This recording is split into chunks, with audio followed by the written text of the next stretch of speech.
नमस्कार दोस्तों, मैं मंगराज चौधरी हमारे ऑनलाइन प्लेटफॉर्म में आपका हार्दिक स्वागत करता हूं। दोस्तों, आज अपन बात करने वाले हैं C3 साइकिल की। और ये जो C3 साइकिल है इसको अपन टोटली 5 मिनट के अंदर डिस्कशन करेंगे। ये जो टॉपिक है अपन नीट के लिहाज से बहुत ही इंपॉर्टेंट टॉपिक है, जो कि हमारा चैप्टर फोटोसिंथेसिस है उसके अंदर आता है। अपन बात करते हैं देखो C3 साइकिल की। इस C3 साइकिल को और किस नाम से जाना जाता है? इसको नाम जाना जाता है केल्विन साइकिल से। और ये जो अपने पास C3 साइकिल है, इस C3 साइकिल का और अन्य क्या नाम है? इसका नाम है RPP। RPP को अपन क्या बोलते हैं? RPP को अपन बोलते हैं रिडक्टिव पेंटोज फॉस्फेट पाथवे। क्या बोलते हैं? Reductive pentose phosphate pathway. ये जो C3 साइकिल है, इस C3 साइकिल की डिस्कवरी किसने की थी? तो C3 साइकिल की डिस्कवरी की थी एक साइंटिस्ट था अपने पास केल्विन। एक तो कौन सा था? केल्विन। और दूसरा था बेंसन। केल्विन और बेंसन ने इसकी डिस्कवरी की थी। और इसकी डिस्कवरी किसके अंदर की थी? इसकी डिस्कवरी की थी एल्गी के अंदर। और एल्गी कौन सी थी? एल्गी थी क्लोरेला। ये जो अपने पास है केल्विन और जो बेंसन है, इन्होंने क्या लिया था? इन्होंने लिया था अपने पास रेडियो एक्टिव। क्वेश्चन पूछा जाता है यहाँ से रेडियो एक्टिव। रेडियो एक्टिव कौन सा लिया? इन्होंने रेडियो एक्टिव कार्बन लिया और वो 14 लिया। किस रूप के अंदर लिया? C14O2 CO2 का लिया। लेकिन वो कार्बन कौन सा था? कार्बन था अपने पास रेडियो एक्टिव कार्बन। बात करता हूँ इस C3 साइकिल के अंदर कौन सी एंजाइम काम में आती है। तो इसके अंदर एंजाइम काम में आती है अपने पास रूबिस्को एंजाइम। इस रूबिस्को की क्या फुल फॉर्म है? रूबिस्को की फुल फॉर्म है ribulose. Ribulose 1,5 bisphosphate. Ribulose 1,5 bisphosphate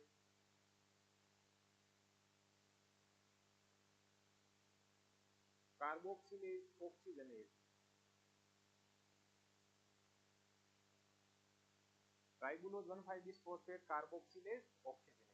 अच्छा, इसके अंदर एक 5 कार्बन का कंपाउंड है, जिसको कंपाउंड को अपन बोलते हैं RUBP। 5 कार्बन का कंपाउंड होता है ये RUBP। वो इसके अंदर स्टार्टिंग के अंदर काम में आता है। और यहाँ पर है अपने पास 5 कार्बन का कंपाउंड। इस 5 कार्बन के कंपाउंड के क्या फुल फॉर्म है? इसकी है राइबुलोज 1,5 बिसफॉस्फेट। Ribulose 1,5 bisphosphate. तो ये तो हो गई स्टार्टिंग की बात। अब अपन बात करते हैं कि ये जो C3 साइकिल है, ये C3 साइकिल कैसे चलती है उसकी अपन बात करते हैं। तो इस C3 साइकिल के अंदर मैंने आपको क्या बताया था? इसके अंदर एक 5 कार्बन का कंपाउंड होता है, जिसको अपन बोलते हैं RUBP। और ये RUBP कितने कार्बन का है? RUBP है 5 कार्बन का। RUBP के अंदर क्या होगा? वो खास बात है, RUBP के अंदर क्या होगा? RUBP के पास आएगा बाहर से एक CO2। ये RUBP के पास आया बाहर से एक CO2। एक CO2 बाहर से आया, 5 कार्बन इसके पास है। तो 5 कार्बन तो इसके पास और एक CO2 के पास कार्बन है। तो टोटल कितने कार्बन हो गए? टोटल हो गए 6 कार्बन। तो यहाँ पर टोटल हो गए 6 कार्बन। यहाँ पर एंजाइम कौन सी प्रेजेंट होगी? यहाँ पर एंजाइम प्रेजेंट होगी जो रूबिस्को एंजाइम है, वो रूबिस्को एंजाइम प्रेजेंट होगी।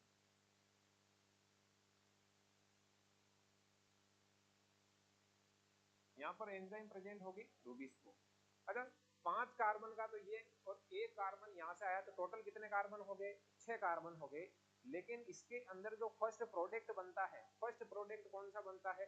इसके अंदर फर्स्ट प्रोडक्ट बनता है अपने पास PGA। और ये जो PGA है, ये है अपने पास 3 कार्बन का।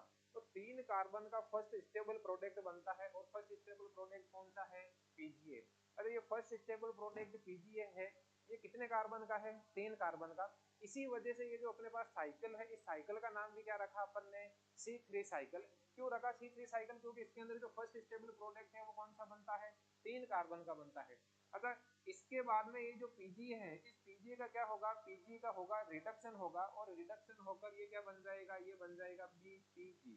PGA के टोटल कितने मॉलिक्यूल बनते हैं? कितने अणु बनते हैं? PGA के बनेंगे टोटल यहाँ पर 2 अणु, इसको बैलेंस करने के लिए। यहाँ पर देखो 3 कार्बन के अगर 2 अणु बनेंगे, 2 मॉलिक्यूल बनेंगे, तो टोटल इस कंपाउंड के अंदर कितने कार्बन हो जाएंगे? 6 कार्बन। क्योंकि कार्बन कितने आए थे? 5 कार्बन यहाँ से आए था और 1 कार्बन यहाँ से आया था। तो टोटल कितने कार्बन हो गए थे? 6 कार्बन, तो यहाँ पर 3 दूनी कितना हो जाएगा 6 कार्बन। अगर यहाँ पर ये जो अपने पास पीजीए है, पीजीए से क्या बनेगा बीपीजी बनेगा। बीपीजी के भी कितने मॉलिक्यूल बनेंगे, बीपीजी के भी 2 मॉलिक्यूल बनेंगे, क्योंकि जो बीपीजी है ये भी कितने कार्बन का है 3 कार्बन का। तो 3 दूनी कितने हो गए टोटल, यहाँ पर कार्बन कितने हो गए टोटल हो गए यहाँ पर 6 कार्बन। अच्छा जब पीजीए से क्या बनेगा बीपीजी बनेगा, तो यहाँ पर क्या होगा, यहाँ पर हमारे पास दो क्या खर्च होंगे, दो खर्च होंगे एटीपी, जिससे किसका फॉर्मेशन हो जाएगा एडीपी का फॉर्मेशन हो जाएगा। दो एटीपी खर्च होंगे और क्या बनेंगे दो एडीपी बनेंगे। और यहाँ पर क्या बना है, यहाँ पर बना है बीपीजी। अब बीपीजी के अंदर क्या होगा, बीपीजी के अंदर और रिडक्शन होगा और इससे क्या बन जाएगा, इससे बन जाएगा GA3P। कौन बन जाएगा GA3P। पीजीए की फुल फॉर्म क्या है फॉस्फोग्लिसरिक एसिड। बीपीजी की फुल फॉर्म क्या है बिस फॉस्फोग्लिसरिक एसिड। GA3P की फुल फॉर्म क्या है ग्लिसरएल्डिहाइड 3 फॉस्फेट। तो यहाँ पर देखो फॉस्फोग्लिसरिक एसिड, ग्लिसरिक एसिड से क्या बना है, ग्लिसरिक एसिड से बना है एल्डिहाइड। इसका मतलब यहाँ पर क्या हुआ है, यहाँ पर हुआ है रिडक्शन। आपको पता है जब एसिड से क्या बनता है एल्डिहाइड बनता है तो क्या होता है रिडक्शन होता है। यहाँ पर अपने पास एसिड है C डबल बॉन्ड OH है और इससे क्या बनता है CHO बनता है। इसका मतलब एक जो ऑक्सीजन है वो कहाँ गया है, एक ऑक्सीजन बाहर गया है। और जब आपको पता है जब ऑक्सीजन बाहर जाता है तो क्या होता है रिडक्शन होता है, ऑक्सीजन आता है तो क्या होता है, क्या होता है ऑक्सीजन आता है तो ऑक्सीडेशन होता है। तो यहाँ पर ये जो प्रोसेस है ये प्रोसेस कौन सी है रिडक्शन प्रोसेस है। और इसके अंदर और क्या खर्च होगा, इसके अंदर हमारे पास यहाँ पर खर्च होंगे दो, क्या खर्च होंगे दो होंगे NaDPH2। किसके अंदर बदल जाएंगे ये दो NaDP प्लस के अंदर। हमारे पास यहाँ पर ये जो GA3P है, इस GA3P के अंदर टोटल जो कार्बन है टोटल कार्बन है 6 कार्बन। यहाँ से जो अपने पास एक कार्बन है वो रिमूव हो जाएगा, एक कार्बन बाहर निकलेगा। तो ये एक कार्बन बाहर निकल गया। ये कार्बन किसके अंदर काम में आएगा, ये कार्बन काम में आएगा ग्लूकोज फॉर्मेशन के अंदर। ग्लूकोज के अंदर टोटल कितने कार्बन होते हैं, ग्लूकोज के अंदर टोटल होते हैं 6 कार्बन। लेकिन अभी केवल कितना कार्बन आया है हमारे पास, एक कार्बन आया है। अब यहाँ पर ये जो GA3P है, इस GA3P के पास कितना कार्बन बच गया, एक कार्बन इधर आने के बाद में इसके पास बच गए 5 कार्बन। और ये वापस क्या बन जाएगा, 5 कार्बन से बन जाएगा अपने पास RuBP। क्योंकि स्टार्टिंग के अंदर जो हमारे पास RuBP है, आप RuBP को ढंग से देखोगे तो RuBP के अंदर भी कितने कार्बन है 5 कार्बन। ग्लिसरॉल्डिहाइड 3 फॉस्फेट जो 6 कार्बन का था, इसमें से क्या निकल गया है, इसमें से एक कार्बन बाहर निकल गया है। तो टोटल कितने कार्बन बचे 5 कार्बन बचे। और 5 कार्बन बचे और वापस यही RuBP बन गया। तो यहाँ पर जो प्रोसेस होगी वो कौन सी होगी, वो होगी हमारे पास यहाँ पर रीजनरेशन। ये आ गया रीजनरेशन। यहाँ पर क्या हो रहा था, यहाँ पर हो रहा था रिडक्शन। और यहाँ पर क्या हो रहा है अपने पास, यहाँ पर जो CO2 है CO2 का एडिशन हो रहा है। CO2 का एड होना क्या कहलाता है कार्बोक्सिलेशन। CO2 का रिमूव होना क्या कहलाता है डीकार्बोक्सिलेशन।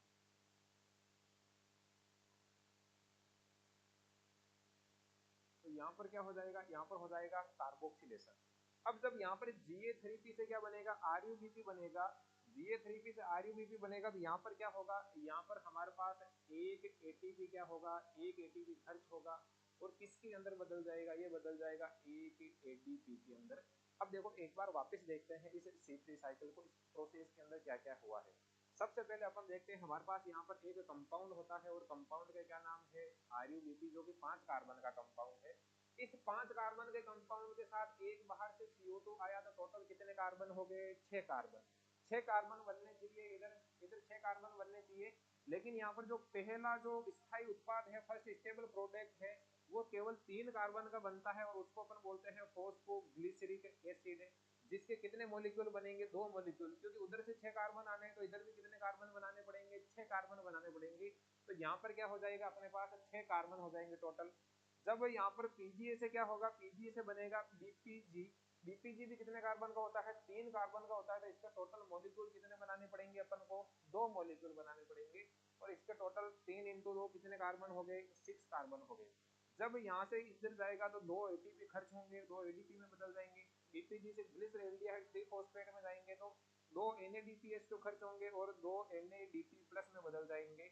और इसे GA3P से जो GA3P है ग्लिसरॉल्डिहाइड 3 फॉस्फेट कार्बन बाहर निकलेगा और ये किसके फॉर्मेशन के अंदर हेल्प करेगा, ये ग्लूकोज के फॉर्मेशन के अंदर हेल्प करेगा।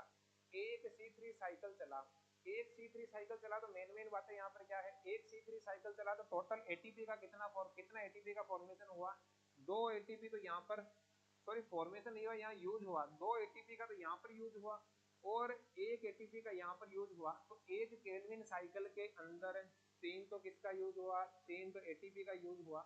NADPH2 कितने यूज हुए हैं, 2 NADPH2 यूज हुए, तो यहाँ पर 2 क्या यूज हुए, 2 हुए NADPH2 कितने केल्विन साइकिल के अंदर, एक C3 साइकिल के अंदर। ये कितनी C3 साइकिल की बात है, एक C3 साइकिल की बात है, जिससे एक कार्बन का क्या होगा, फिक्सेशन होगा। अच्छा ग्लूकोज के अंदर कितने कार्बन होते हैं, ग्लूकोज के अंदर होते हैं अपने पास टोटल 6 कार्बन, ग्लूकोज के अंदर टोटल 6 कार्बन है। तो इस केल्विन साइकिल को कितनी बार चलाना पड़ेगा, इस केल्विन साइकिल को टोटल 6 बार चलाना पड़ेगा।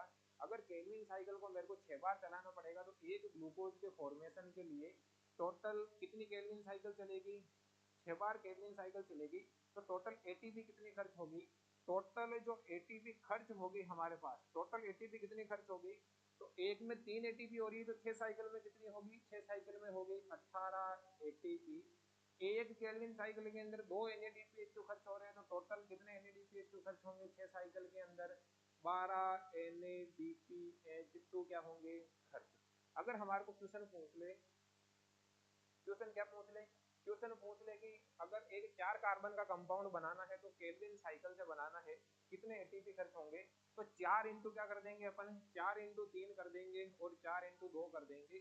तो 4 कार्बन के कंपाउंड के लिए 4 तरी 12, 12 तो क्या खर्च होगी एटीपी, और 4 दूनी क्या है 8, 8 क्या खर्च होंगे, 8 खर्च होंगे अपने पास NADPH2।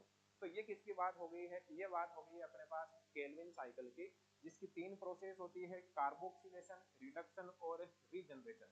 अब अपन बात करते हैं इस केल्विन साइकिल से पिछले साल जो नीट है उनके अंदर किस प्रकार के क्वेश्चन पूछे गए हैं। तो सबसे पहले बात करते हैं अपने पास, मतलब एग्जाम्पल है, एग्जाम्पल क्या क्या है, कद्दू है, सूरजमुखी है, आम है, और ज्यादातर जो द्विबीजपत्री होते हैं उनके अंदर केल्विन साइकिल होती है, और कुछ जो एक बीजपत्री होते हैं मोनोकोट होते हैं उनके अंदर क्या होती है Calvin cycle. The primary CO2 acceptor in C3 cycle, इस केल्विन साइकिल के अंदर प्राथमिक जो इलेक्ट्रॉन एक्सेप्टर है वो कौन होता है, CO2। प्राथमिक CO2 एक्सेप्टर कौन होता है, कौन एक्सेप्ट करता है, तो इसके अंदर कौन करता है, ये आ जाएगा इसका correct answer option number B, RUBP, जो कि कितने कार्बन का है, 5 कार्बन का है। ये CO2 को एक्सेप्ट करके क्या बना रहा था, 2 मॉलिक्यूल बना रहा था PGAK फॉस्फोग्लिसरिक एसिड, जो कि कितने कार्बन का है, 3 कार्बन का है। टोटल मिलकर कितने कार्बन बना लेंगे, 6 कार्बन बना लेंगे। अगले क्वेश्चन की ओर चलते हैं। First stable product of CO2 fixation in C3 plant is, कौन बनता है, 3 कार्बन का फॉस्फोग्लिसरिक एसिड, बी ऑप्शन क्या हो जाएगा अपना correct.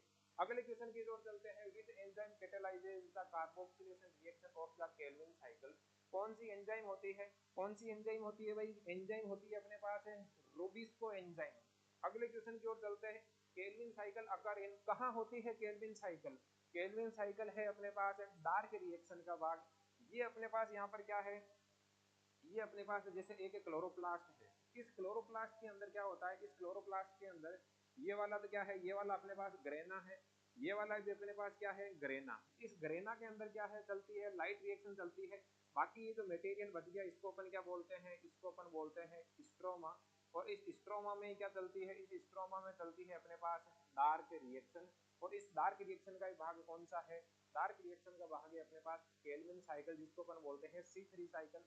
C3 cycle, C4 cycle, दोनों कौन सी है डार्क रिएक्शन। और इस डार्क के अंदर क्या होता है, डार्क के अंदर होता है फॉर्मेशन ऑफ ग्लूकोज, ग्लूकोज का फॉर्मेशन होता है। तो stroma of chloroplast, option number C क्या हो जाएगा मेरे भाई करेक्ट आंसर हो जाएगा। अगला देखो, how many ATP molecules are required to synthesise one molecule of glucose during Calvin cycle, total कितने एटीपी की रिक्वायरमेंट हुई एक मॉलिक्यूल ग्लूकोज बनाने के लिए। देखो एक C3 साइकिल चली थी, एक C3 साइकिल चली थी तो 3 तो क्या हुए थे, 3 तो खर्च एटीपी हुए थे, 2 खर्च क्या हुए थे NADPH2 खर्च हुए थे। अगर हमारे को यहाँ पर क्या पूछ रहा है, वन मॉलिक्यूल ऑफ ग्लूकोज, एक ग्लूकोज के अंदर टोटल कार्बन कितने होते हैं मेरे भाई, कार्बन होते हैं टोटल 6 कार्बन। अच्छा 6 कार्बन होते हैं तो मेरे को 6 बार क्या चलाना पड़ेगा, 6 बार मेरे को C3 साइकिल चलाना पड़ेगा। तो 6 3 क्या हो जाएगा 18, तो ATP हो जाएगा, और 6 दूनी 12 क्या हो जाएगा NADPH2। यहाँ पर पूछा क्या है, पूछा है हमारे को केवल ATP का पूछा है, ATP का पूछा है, तो यहाँ पर केवल जो ऑप्शन नंबर बी 18 क्या हो जाएगा इसका करेक्ट आंसर। अगला क्वेश्चन देखो, which of the following is regenerated during Calvin cycle. क्या बन जाता है वापिस, क्या बन जाता है, तो यहाँ पर RUBP जो है वो क्या बन जाता है वापिस। जो ग्लिसरॉल्डिहाइड 3 फॉस्फेट है उससे RUBP क्या बन जाता है अपने पास वापस बन जाता है। अगले क्वेश्चन की ओर चलते हैं। For fixation of 6 CO2 molecules in Calvin cycle the number of NADP is required. 6 CO2 molecule fixation करने के लिए अभी जस्ट मैंने बताया था कितने NADPH होते हैं, 12 NADPH होते हैं।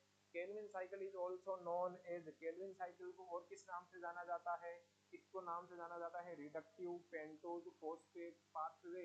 सी ऑप्शन क्या है करेक्ट। स्टार्टिंग के अंदर बताया था हेडिंग के अंदर, in Calvin cycle reduction of PGA required, किसकी रिक्वायरमेंट होती है, एटीपी की भी रिक्वायरमेंट होती है और एनएडीपी की भी रिक्वायरमेंट होती है। इधर देखो फटाफट किसकी रिक्वायरमेंट होती है, यहाँ पर देखो जब रिडक्शन होता है पीजीए से ग्लिसरॉल्डिहाइड 3 फॉस्फेट, इसको अपन रिडक्शन बोलते हैं, तो एटीपी की रिक्वायरमेंट है और NADPH2 की रिक्वायरमेंट है, दोनों की क्या होती है यहाँ पर रिक्वायरमेंट होती है। चलो नेक्स्ट क्वेश्चन की ओर चलते हैं अपन। नेक्स्ट क्वेश्चन क्या बोल रहा है अपने पास, the number of CO2 molecule required to form 1 molecule of glucose in C3 plant, कितने सी कितने हो जाएगा, डी ऑप्शन क्या हो जाएगा करेक्ट। कितने CO2 के मॉलिक्यूल चाहिए अपन को, टोटल 6 मॉलिक्यूल चाहिए। अब यहाँ पर देखो ये अपने पास क्या है, ये अपने पास मेन फैक्ट है C3 साइकिल के, कि C3 साइकिल को क्या बोलते हैं अपन केल्विन साइकिल। फर्स्ट स्टेबल जो प्रोडक्ट है वो कौन सा बनता है, वो बनता है 3 कार्बन का PGA phosphoglyceric acid. CO2 acceptor कौन है, प्रथम पहला जो CO2 एक्सेप्टर है वो है RUBP। एंजाइम कौन सी आती है रूबिस्को, और ये लोकेशन कहाँ है इसकी क्लोरोप्लास्ट के स्ट्रोमा के अंदर। Energy cost plus glucose, energy cost कितनी होती है, एनर्जी कॉस्ट एक ग्लूकोज के लिए 18 तो क्या होती है, 18 तो होती है ATP, और 12 क्या होते हैं, 12 होते हैं NADPH2, और इसको और किस नाम से जाना जाता है रिडक्टिव पेंटोज फॉस्फेट पाथवे। तो ये तो आज अपने ने बात कर ली केल्विन साइकिल की। अब अपन नेक्स्ट टॉपिक के अंदर जो बात करेंगे वो करेंगे अपन C4 चक्र, C4 साइकिल, जिसको अपन बोलते हैं H-Slake साइकिल। आई होप आपको ये जो छोटा सा सेशन है वो बढ़िया लगा होगा। एक भी क्वेश्चन आपके यहाँ से छूटा नहीं है, पिछले साल के जो सारे क्वेश्चन थे प्रीवियस ईयर नीट के क्वेश्चन, वो इन सब के अंदर मैंने आपको क्या कर दिए हैं, शामिल कर दिए हैं। तथा इस जो C3 साइकिल है, इस C3 साइकिल से सारे आपके जो क्वेश्चन है वो बिल्कुल क्या हो जाएंगे, सोल्व हो जाएंगे। तो आज के लिए इतना ही।